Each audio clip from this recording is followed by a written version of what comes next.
It's been Good. a What's going on, everybody? It's Josh, aka the Moses Muscle, here with cousin Creamy in the building, Yes, and a sir. special guest. If you follow Hey. either one of us on Instagram, you've definitely seen her name pop up a couple times, and probably seen her glutes on your story feed. Hey So now, hey now. I just uh, post what the people like to see. I'm gonna start posting my butt shots too, see what happens. I'm But telling Colin he's got to go over to wellness. Colin Uh, needs to be in men's Jack wellness. already, That's all. Jack already told me where to go for the next season, so I just got to get down to Brazil. Yeah, I mean, a BBL would do wonders, but you already got the hamstring Yeah, I was sorted. gonna say we were fucking already there, bud. Yeah, I I got mean, better we glutes than most of the fucking amateurs in bikini and wellness over here. we also know that All right, take it easy on us. Goddamn. listen, not all of us can be blessed. Must be nice. Listen, Some of us are 5'11 dash 6'2", so and some whatever. of us don't have a back. Cassie's the only one with the back in this conversation. I suck at everything. At least y'all know. Talk to him. All right, so let's talk about this. Cassie, how's prep going? Other than what we already know, we're going to tell everybody else. How are you currently feeling? You can't tell by my face and how skeletal it looks right now. Things are going so well. So well. Besides the fact that I wake up every single morning and I feel like I got hit by a truck, everything's great. I swear I've been good up until this point, and then every day that I wake up now, it feels like yesterday I got on the leg press and did about 90 sets at like 250.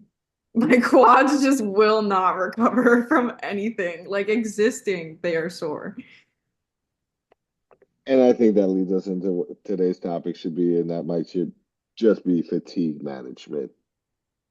Yeah, cortisol, stress, all of that. That's a that's a really good one. So a little bit about Kathy, if you want to turn around and talk to the people, tell them what you do on like a day-to-day basis, what your actual career job is, because Colin and I, which I don't think we've ever actually spoken about, Colin and I pretty much have the same career job. We're both trainers and coaches. And then I also have the caveat of owning the gym and doing other things like that. Colin probably got a bunch of other stuff too. So, Cassie, what do you actually do on a day-to-day basis? What is your actual job?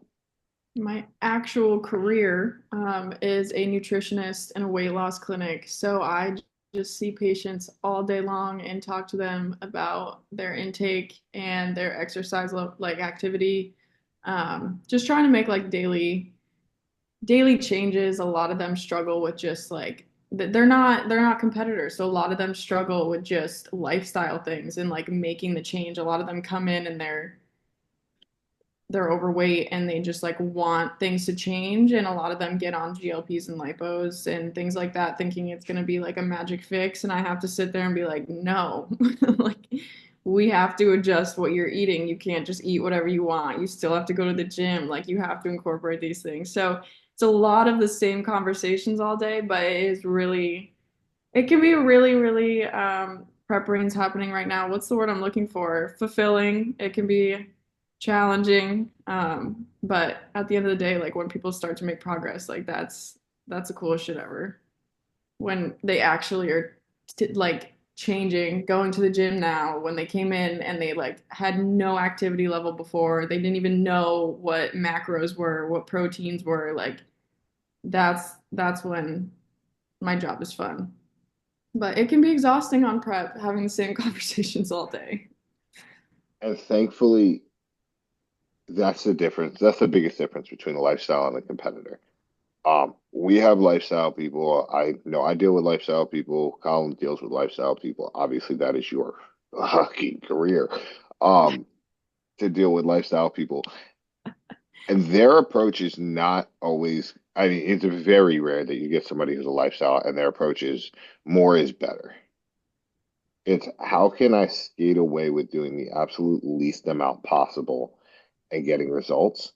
Whereas what we're going to get into today, fatigue management, bodybuilding, post show, all of that, or we already did post show, but um, is really like we look at it as like more is more, more cardio, more drugs, more food, more this, more that. It's a matter of more is not always more. More 90% of the time it's actually going to be less. So you turning around and doing an extra, 5, 10 minutes of cardio in a small microcosm of prep, yeah, it's not that much, but you do 5 extra minutes of cardio every single week over the course of a 20-week prep, your fatigue management is going to go sky high. You turn around and you're supposed to be doing 40 micrograms of Clen and you're doing 60. All of a sudden, you're teetering that dial. You're going to start redlining pretty soon. Um, it's the little things like that that are gonna. Yeah, Colin, we're getting into this. Um, it's the little things like that that your fatigue can go sky high, and that can be managed through a lot of different factors, whether it's food, whether it's training, whether it's reduction in cardio, whether it's a reduction in drugs, um, all of those things. And we're not going to get into the specifics of your prep or my prep or Colin's prep, but we're just going to talk about like the Oh, general guidelines of fatigue management. So, like my personal favorite way of fatigue management. My personal favorite way to limit somebody's exposure to gaining more and more systemic fatigue would be to get them the fuck out of the gym. Get out of the gym. Whatever you have to do to mentally reprieve yourself from training. So take 2 days off, take 3 days off. When you come back in, just train for a pump. I don't care what it is, but do not go in there and physically exhaust yourself. Go to the brink of death on a half squat. There's no purpose in doing that when the goal needs to be limiting fatigue. When you are dealing with a lifestyle client who thinks more is more, pull them back. If you're dealing with a competitor, you have to know when to pull them back because they're not going to do it themselves if they really want to win. yeah. Yeah. I mean, especially when it comes to competition side of things, I'm not gonna lie, there's gonna be a lot of weeks. So let's say it's over a 16-week prep, whatever your span is, you're gonna have a lot of weeks where you're just fucking you are burying yourself. Your food's gonna be going down, cardio is gonna be going up, kind of. Again, it's all person dependent. And again, all this shit, it's like you can kind of just base it off person dependency because you didn't do any fucking cardio. My cardio didn't get higher than fuck. I think the most I ever got to is 45 minutes, like on a non-training day, but I only did that for like 2 weeks. But the highest I got, it was basically 30 minutes. But the problem with today, especially when it comes to fatigue management, because from the UK side, now seeing it, being my coaches from the UK and having a coach from the US, that US coaches, not to say they don't know what they're doing, but they'll fucking bury you. And then you hit peak week, and then you're like, why am I hitting new lows? I have excess amount of food. And then it's just like your body is dropping off so much fucking fatigue and so much cortisol that you are just burning through everything. Water's coming off. Every day that of peak week, it's fucking new low, new low, new low. And you're like, what the fuck is going on? But the amount of fatigue that you built up over 15 weeks, that last week, I'm sorry, you're not going to dump off 15 weeks of fatigue in the matter of a week. You're still going to hold a little bit of inflammation. You're still going to be holding a tad bit of water. So you have to know what lever to pull and when it's best for the athlete, when it's best for the look. Because again, even from the athlete's perspective, if you think, oh, I'm just going to do an extra 5 minutes of cardio every single day and I'm just going to get leaner quicker, one that distorts the look, you're just going to get fucking super depleted out of nowhere. You could do more cardio and completely kill your look and the ability to fill you up during peak week goes to shit. I mean, again, there's so many different things that when the coach says do this amount, and you do more, one, you're making it more challenging for yourself, and it's a shittier process. And two, you're not, it's almost as bad as cheating on your diet because essentially you're still cheating. You're trying to cheat, you're trying to achieve shit quicker when you're just absolutely killing yourself for no reason. Yeah, and I think a lot of the times too, especially with like new athletes in the bodybuilding realm, they want to be stage ready so bad that they want to add those extra cardio sessions in, and like they need to realize like your coach knows exactly how to land you. You're not supposed to be ready 5 weeks out. You're not supposed to be ready 4 weeks out. Like that stretch from week 8 to week peak week, like you're supposed to feel like you look like shit. Like you are not supposed to be ready. You're supposed to have those goggles on, and like I kept having to be reminded of that too, because like I would panic at like 5 weeks out and be like, I'm not gonna be ready in time, I'm not gonna be ready. And she'd be like, you're not supposed to be ready. Like you have 5 more weeks. Like I'm gonna land you. You're supposed to be ready on show day. Like you're not supposed to be ready right now. And I think that that's where a lot of people start throwing in stuff and not listening to the coach. So you have to turn off your emotions during this whole process and just really lean into the discomfort of all of it, because you're gonna feel like for most of prep that you look like shit. You really are. And then on show day, you're gonna be like, all right, this was what we were working towards. But that's if you trust the process, like you said, instead of adding all this extra crap in that's gonna build up fatigue. Like that's been our biggest thing this whole time is managing fatigue, because you hit these walls and then you need to bring it back down and dial it down. And every time we dialed it down for just like 1 or 2 days at a time is when I'd hit a new low. Like your body knows when you're hitting those walls, and you have to like also communicate with your coach. That's huge, because if you're not telling your coach when you're hitting these walls, when you're struggling, like you can't manage fatigue, you can't manage stress. So Yeah, I just also think from an athlete's perspective, I don't know about you, Josh. I think we're kind of on the same base of this, but there's a difference from a client complaining and communicating. Because again, to kind of piggyback off your point, Cassie, it's, you're letting them know how you feel. So again, more times than not, coaches have some form of a check-in form, whether it's through sheets, through WhatsApp, whatever the case may be. But like when your sleep goes to shit, and like, because again, you're going to be pretty good for the most part if you have a substantial amount of food, et cetera. Your fatigue's pretty low. You're going to hit a wall eventually in prep where sleep just goes to absolute shit. But if you're hitting bad sleep quality at like 9 weeks out, that's something you got to tell your coach, because if you can't manage fatigue to the point where you're 9 weeks out and you can't sleep ready, that's a problem. And again, there's a bunch of different levers you can pull, but it's also not something like you're not telling your coach, "Oh, I'm so fucking hungry." You're like 10 weeks out. It's like, no, you're not. You just want to eat, not what's on plan. It's like you just want to enjoy life. You don't want to win. And I get it. Not everyone's built for the sport. And essentially, it's not really the healthiest sport. But again, you have to be a Not a little bit sport. huh? Not a sport. Whatever, hobby you want to call it. But it's just something where I'm sick.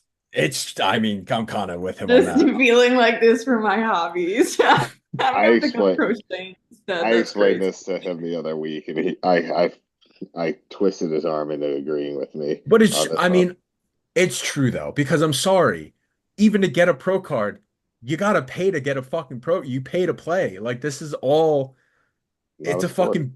It's a beauty pageant, but it's shit we love. So it's like, what the fuck? All right, so uh, I have so many things I gotta go into. All right, so let's talk about this first. As Colin said, sleep is a key sign of like fatigue management just going wrong. But there's also like you can if you're using some sort of a data tracker, you're using an Apple Watch, you're using an Aura Ring. I think Colin has an Apple Watch on. Currently, I have an Aura Ring on. Not married or anyone questioning. Asexual in nature. But when it comes down to the tracking of everything, if your heart rate goes up, if your digestion goes to crap, if your HRV goes to crap, your legs feel fatigue. There's all these little signs that your body gives you that turns around and can tell you that, like, hey, listen, you might need some time off. You might need to take a little bit of rest. But also, you can't be a pussy. There's times to dig. There are times that Yes. that you are going to feel like crap, and you walk into the gym and it's leg day, and you don't want to talk to anyone in the building, and you want to just turn around and put a plate on there and say, you know what, I don't really want to do this. And there's times where you need to nut the fuck up, and you can't be a coward, and you have to show up and say, yo, this is my time. I'm giving it everything I got because even though today feels like absolute death, when I go to hell and back on this hack squat and I get one more rep, the next time I come in here, I know I'm not going to feel as bad and I'm going to get another one. And I'm going to stack wins and I'm going to continue to have a compounding interest on the ability to train, the ability to push myself in a bad situation. There's a whole merit to getting comfortable being uncomfortable and giving yourself that opportunity of like, yo, this sucks, let me work. Yeah. No, What's it's that whole, it's what I were you? think it's Jocko. Jocko says that whole thing like, oh, this just happened. Good. Yeah, I Or mean that. there's a lot of I can definitely agree with that because more times than not, when it comes to bodybuilding, your body can do unreal fucking things and you'll discover that in through prep. But you have to be so mentally strong and it will truly show you what kind of person you are because there's a lot of people who start preps and there's a lot of people who don't finish a prep because you get to 4 weeks out and it just gets too hard. Yeah, it sucks, don't get me wrong, but it just it truly shows how much it's not even like how much love you have the sport. It's truly how far you can push your body. Because I'm sorry, you're getting to unhealthy body fat levels. You're getting to the point where fatigue is through the fucking roof at points. You're digging so hard. Your food's super low, cardio super high. Again, there's so many different things that go into it, but at the end of the day, when you wake up, go to work, or wake up, do your fast to go to work, and then you have that workout after. You have an like your workout's an hour. That's 1 hour, and then you can rest for the night. And then you get your steps in, you get the rest of your food, and you go to bed. You do it over again. You wake up the next day, you do it over again. And yeah, this is the game of monotony. That's all it is. You're living, it's Groundhog's Day, but it's all for a single purpose. And again, you want to bitch, moan, and complain about your prep. That's great. You chose to do it. You chose the suffering. Now you're just in it.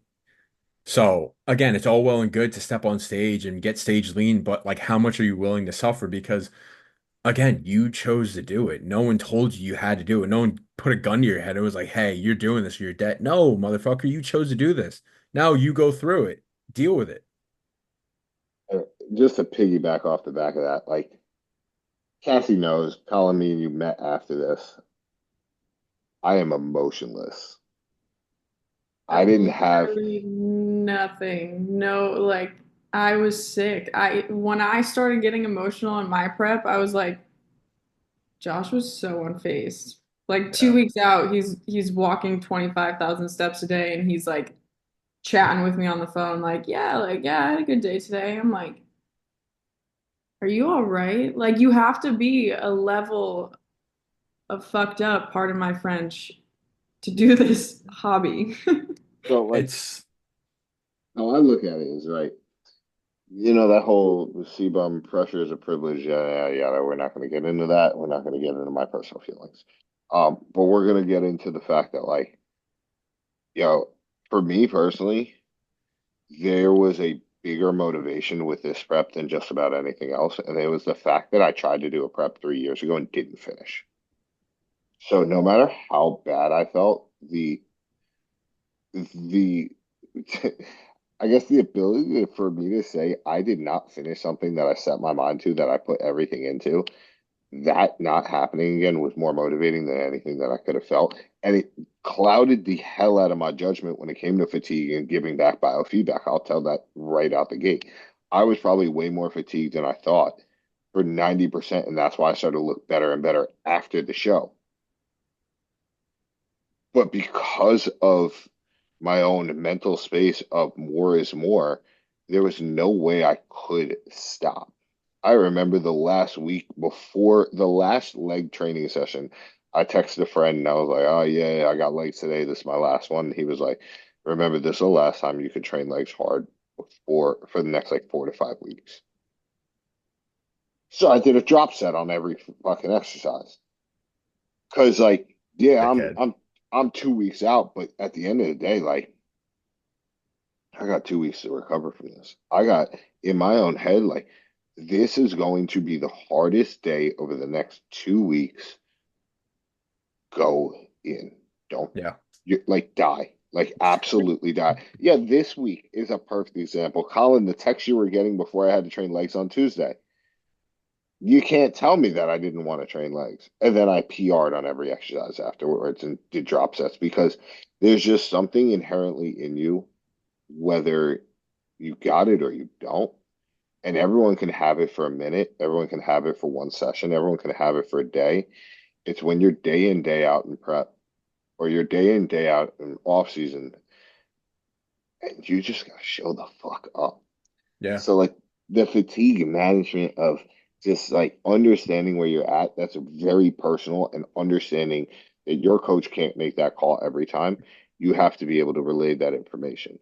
So another way, and this is probably going to be the one that you have to be the most honest with yourself when it comes to fatigue management, is I need a refeed. I need more food. hmm, Do you? Because like this is something else we can go into at another time. Something I've realized, and this is not supposed to be a race thing, but certain cultures run flatter, certain cultures run fuller. Certain people, it's harder for them to get in shape. Certain people, it's not as hard.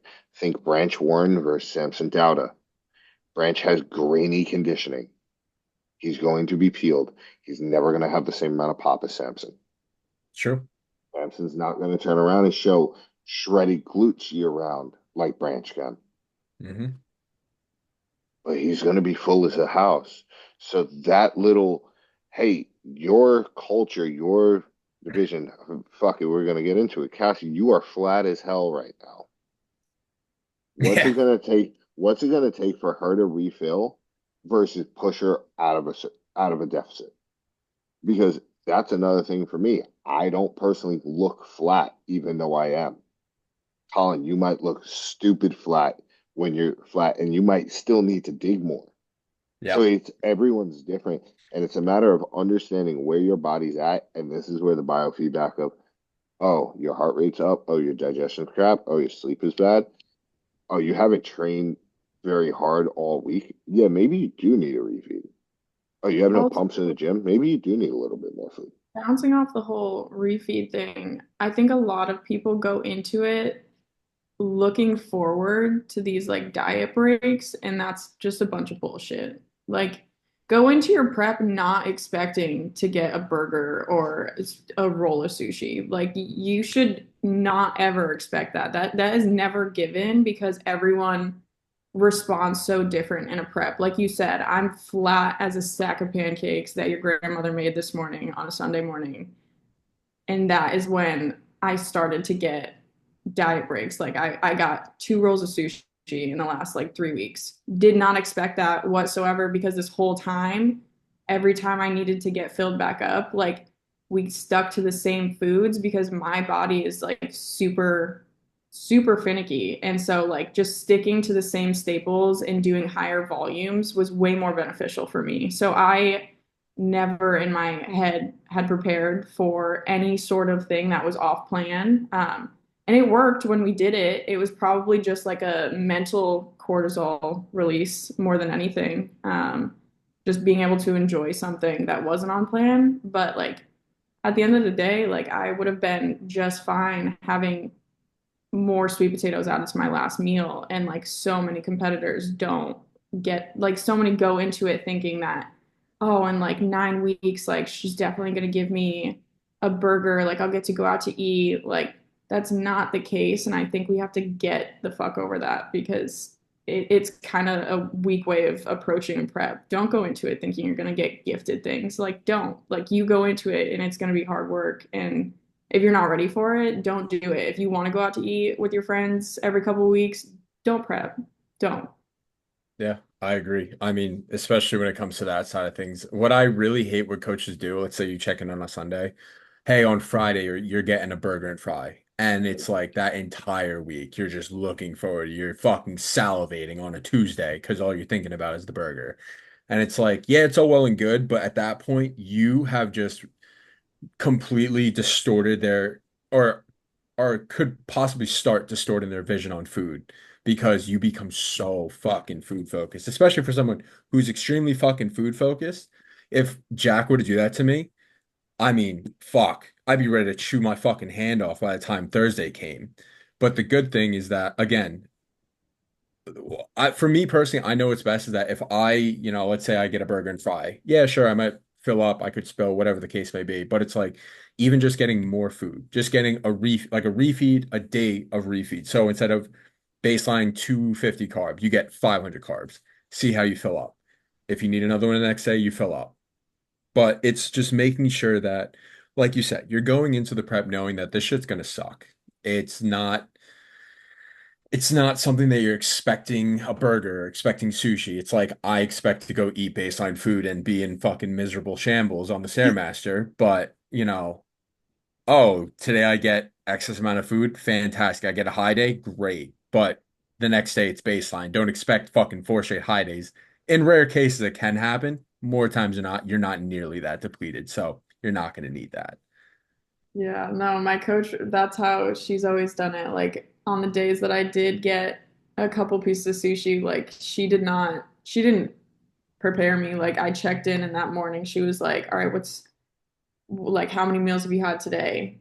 And I'm like, "Two, three." And she's like, "All right, tonight replace that last meal, go eat this." Like, and I'm never prepared for it, and that made it so much mentally like easier to also go back to that low day the next day because then I'm just like right back on plan. I'm not thinking like, okay, Friday I get to have something. That would destroy me. That would just mess me up. Yeah. And that's it, again, it's the whole there's how coaches want to do it because again, there's certain coaches that say when you're X amount of weeks out, we're going to deploy this, we're going to do this. When you're this many weeks out, you're going to do this. It's all well and good to game plan, but like it's week by week. Because again, there is shit that me and Jack did where he was planning on it 4 weeks into it, we're going to start this. He's like, we don't need it yet.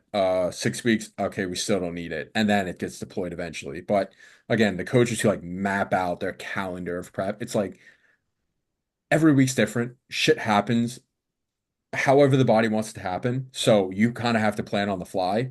So it's like that's all well and good. You plan for this 8 weeks out. 8 weeks out, you're gonna do this. But if you need it earlier, you have to deploy it. If you need it later, you can wait and deploy it. So again, there's a lot of things where, again, you want to base things off of my Josh's favorite slogan, a cookie cutter coach putting putting different things into play, when there's a certain amount of weeks out. Like, for instance, this drug goes in at this time, this drug goes in at this time. Okay, great, but if you don't need it, why put it there? You're just putting shit Yeah. in for longer for what reason? Yeah, the other day we were talking about that too, and how like every prep is different. Like your first prep was different than your second prep. So why would you come up with this game plan and look 2 months ahead when your body's going to be responding different every single time you prep? So it doesn't, you can't predict the variables. You can't predict someone's stress. You can't predict someone's fatigue. Like you have no idea what's going to be going on in their life. And that's why like every couple of days when you check in, like that's when changes happen. You can't premeditate what's going to happen in a prep. So Yeah, all of those cookie cutter coaches can kick rocks. right, Josh? And with that said, let's get into Josh's favorite topic. Cookie cutter coaches. Cookie cutter coaches. All right, so we got about 8 minutes and 30 seconds left. Let's hope I don't rant for the entire time. If you haven't yet, like, comment, share, subscribe, ring the bell, all that fun influencer stuff. Cool. Drugs in a fatigue management setting. Let's just say this. Benadryl is a great sleep aid. If someone tells you you need to take it every night, fatigue's too high. Or cleanse too high, or T3 is too high, DMP, T4, any of the drugs that you would utilize to burn fat. L-carnitine, injectable L-carnitine can be too high. Certain things, more is not better. So when it comes to trying to manage fatigue, a great option if the person is on some sort of, we'll call them speed fat burners, whether it's Clen, whether it's albuterol, whether it's carnosine, whatever you might be taking, doesn't really matter. Giving the body a break is never the worst idea in the world. So if somebody is on 80 micrograms of Clen a day, and I'm just using round numbers, this is not anybody specific, it might be a good option to turn around and say, cut it down for a couple days to 40, especially in a refeed context. Because if you're trying to have a refeed, guess what you're not trying to do? Burn fat. So why keep the Clen in at 80 micrograms? Why keep the, we're not going to go down the DMP route because I don't feel like explaining that. But we're not going to turn around and keep albuterol in. We're not going to keep all of these things in at high dosages when the goal is not to burn fat. That doesn't make any logical sense, in my opinion. So when it comes to something like that, especially if you're someone who's coaching themselves, especially if you're someone who's trying to understand their fatigue management and you're trying to refeed, you don't need to put yourself in a higher caloric position or a higher caloric burning position when you're adding more calories in, kind of just defeating the purpose. Hence the reason on peak week, 95% of the time, Clen will get dropped out. Some coaches don't drop out Clen in peak week. Some should. All person What is dependent. your what is your opinion on that? I personally, when it comes to a peak week, I will keep everything in, keep all the variables out. When it comes to show day, I mean, you can throw in like your T3 and T4 if you really want to. You don't really need to fucking. I again, it's really for the sake of variables. I only say to keep those in if you plan on having a meal that night. Not that you're Well, going to so downright. then everyone's keeping them in. Because realistically, unless your show's back to back and you have to go dig hard for the next show, like for instance, say I did one show in Class B and the next week I gotta fucking pop off 5 pounds to get my ass into Class A, then yeah, I ain't having no off-plan meal. It's just right back to the shit. But more times than not, I would say everyone's having a post-show meal of some sort. Some people got told they weren't allowed to. Cassie, Cassie. So, what's God. your opinion? I mean, I we're not going to act like we haven't talked about a lot of this. So, in a refeed context, there has been times where your Clen has been dropped and or your supplementation has been dropped. Let me rephrase that. We'll bleep that out when I repost this. But Hypothetically speaking. hypothetically speaking, don't do, it's really for your pet rat, because research compounds. But at the end of the day, you look like in a matter of a day. And it's just simply because you're not now burning more and more calories, but you're actually allowing your body to rest. You're not running at hyper speed, which is pretty much how I like to describe Clen is like if you were to take your day and do it on a 1.25 setting, you're just running on hyperspeed. You're just moving faster throughout your day because your body is just running faster. Your resting heart rate's going to be higher unless you have fake stuff. Um, Everything is going to be working at a much faster rate than it normally would. So your experiences with it, I'll tell you my experiences with it. I never dropped it. During, or When hypothetically, my dog never dropped it. She's always on go mode. hypothetically, of course, when it was dropped, I was able to handle my fatigue so much better moving forward. And it literally took 3, 4 days of just like letting my adrenals reset because I was like running into wall after wall after wall, like mental breakdown. And like, that's not me. I'm very composed. I'm very good. And like, this whole prep has been very smooth sailing. And I was like, fatigue in the gym. I couldn't pick up more than like 50% of what I was doing going into prep. And I was like, even my legs felt like cement blocks trying to do cardio. And I was like panicky. My hands were shaking all day. Like emotionally not there, dropped for like 3, 4 days, gave myself like a solid reset. And as soon as I was like back into it, it was new low after new low after new low. Like I felt stronger again. Like everything, it was like a hard reset. It was like turning the computer off and just letting it restart. So that it worked for me. Obviously, it's everyone is dependent on how their body responds to things. Someone may not need a week off like I did. Um, but that's why you have to work really well with your coach. They have to understand you really well. You have to be able to communicate like how you're feeling because like you talked about earlier, um, there's times where like I'm so focused on bringing my best package that like I do think that I neglect like the level of fatigue that I'm at. Like I underplay it. I tell myself I'm good. I'll push through something that I probably shouldn't like and I know that's not good, but I realize that after the fact. And then like sometimes I worry myself when I'm doing check-ins and she's asking about hunger and I'm like, "Oh, I'm good." But then I'm like, "Should I be hungry as shit right now?" Like, but I want it more than I'm hungry. So it's like you have to play that balancing act and like your coach has to know you, you have to know your coach and just like really talk through all these situations together. I definitely agree with that. That right there, like you said, hungry for the win, not physically hungry. Everyone's fucking hungry. You know damn well you're fucking starving, but you want to win. And again, having that person-to-person relationship with the coach is very, very necessary because, again, if they really give a shit about you, they will monitor your prep, especially in the dying moments. But more things, yeah, I mean, that's really they're just going to be as monitoring as they can and being able to manage what they possibly can on your end so you can have it as successful, especially for you being 3 weeks out now. So, Game time. so with that said, I'm gonna fucking call this one off because Josh can't do this in a timely fucking manner. Thank you Facts. all. This has been another episode of the Next Up podcast. Thank you, Cassie. Shout out. She is going to be competing in New Haven in 3 weeks. So everyone go show some love on her page. Give her a bunch of good luck. She's gonna have some It'll good be food one pretty week. soon.